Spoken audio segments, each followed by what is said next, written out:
안녕하십니까 여러분들, 산책처럼 사주입니다. 이번 시간은요 모군이 들어온다는 것입니다. 왜 모군이라고 하는지는 여러분들 다 아실 거세요. 올해가 개 묘년이잖아요. 묘목은 나무의 왕이기 때문에 모군이 들어온다, 이제 그렇게 말씀을 드렸고요. 제가 관련된 영상은 이전에도 수차례 올렸어요. 네, 뭐 이를테면 이런 거죠. 나무가 들어오면서 결국에 금이 반응한다. 나에게 작용하는 것은 금이다. 이런 말씀을 많이 드렸고요. 이런 개념이 대단히 생소하게 들리신다는 거는 저도 알고 있습니다. 근데 하지만 이 자연의 이치가 그렇거든요. 봄이 되면 가을을 생각하고 여름이 되면은 겨울을 생각할 수밖에 없는 게 자연의 이치입니다. 그런 거로 목이 들어오면은 금을 생각하고 금의 현상이 발생된다라고 저는 말씀을 드리는 거고요. 이전에도 비슷한 영상을 여러 번 찍었지만 또 다시 이제 찍는 이유는요. 얼마 전까지 이제 갑인월 그리고 을묘월이었잖아요. 그러면은 요 목기운이 금기운을 계속 자극하게 돼요. 금기운을 자극하게 되면은 불안, 그리고 강박, 그리고 결과를 빨리 보고 싶어 하는 이런 현상들이 생기게 됩니다. 물론 이제 다른 이야기들은 이전에 많이 드렸기 때문에 뭐 국가적으로는 일본이 보이고 뭐 이런 거는 이제 말씀을 안 드릴게요. 근데 특히 경금일간 분들 있잖아요.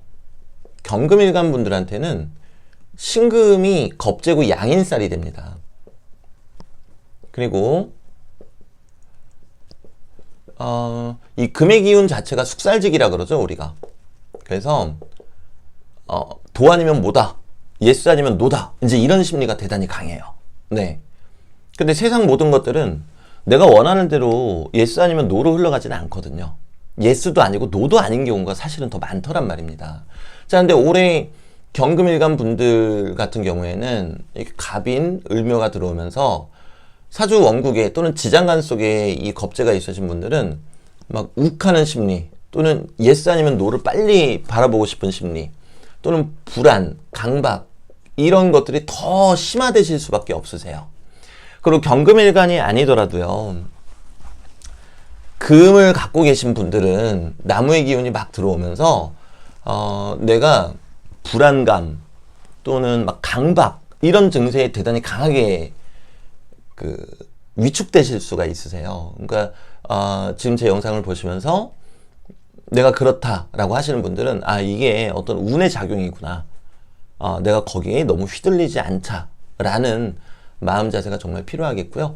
그리고 지금 이제 병진월인데, 병진월의 진중에 이제 개수, 저는 열흘 단위로 끊어서 말씀드리고 있죠. 네.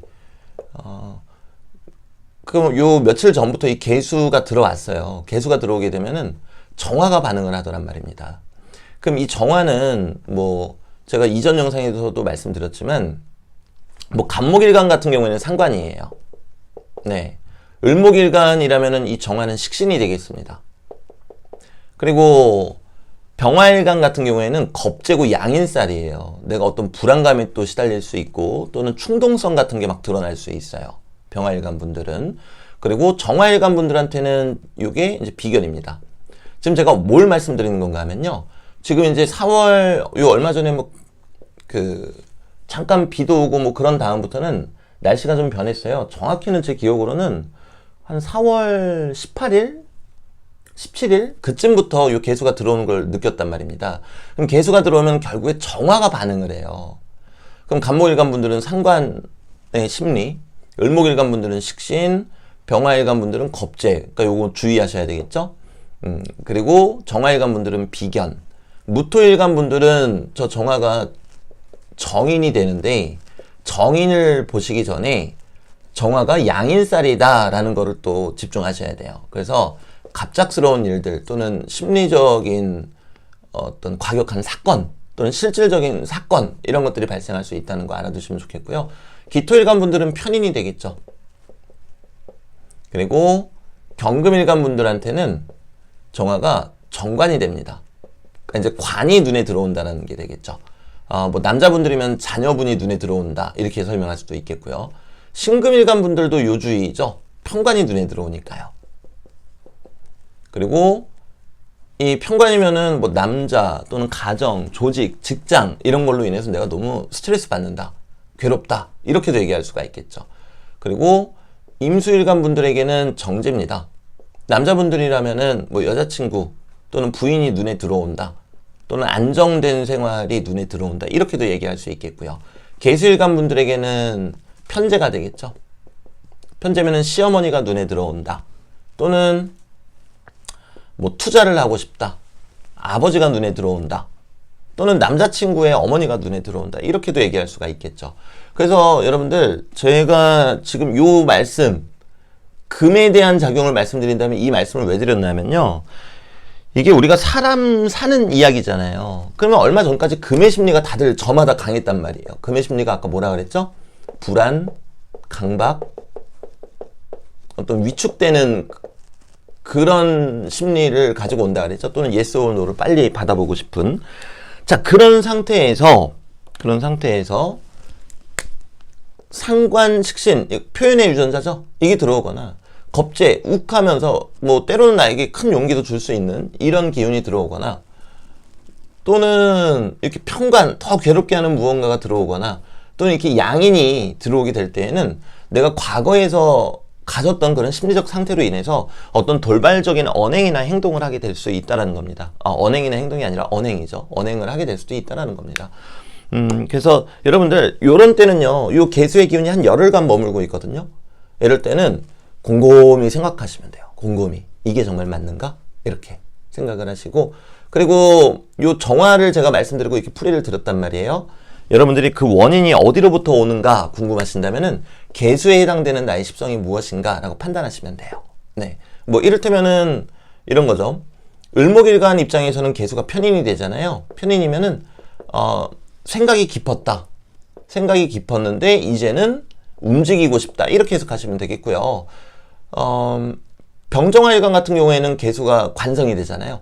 그럼 관성, 남자, 조직 이런 것들로 인해서 내가 겁재나 비견, 뭐 사람을 만나게 되거나, 또는 겁재나 비견은 내 자신에게 힘을 주는 걸로 해석하셔도 돼요. 내가 뭔가 추진력을 얻어서 뭔가를 할 수 있게 된다, 이렇게 또 생각하시면 좋겠습니다. 그리고 신금일간 분 같은 경우에는 개수가 식신이 되잖아요. 그럼 여명 같은 경우에는 식신이 자녀분이 되기 때문에 자녀로 인한 책임이 무겁다 이렇게 해석하시면 되겠죠. 네. 물론 이제 경금일간도 마찬가지입니다. 개수가 상관이다 보니까 여명 같으신 경우에는 자녀분으로 인한 책임이 무겁다 이렇게 해석하실 수가 있겠죠.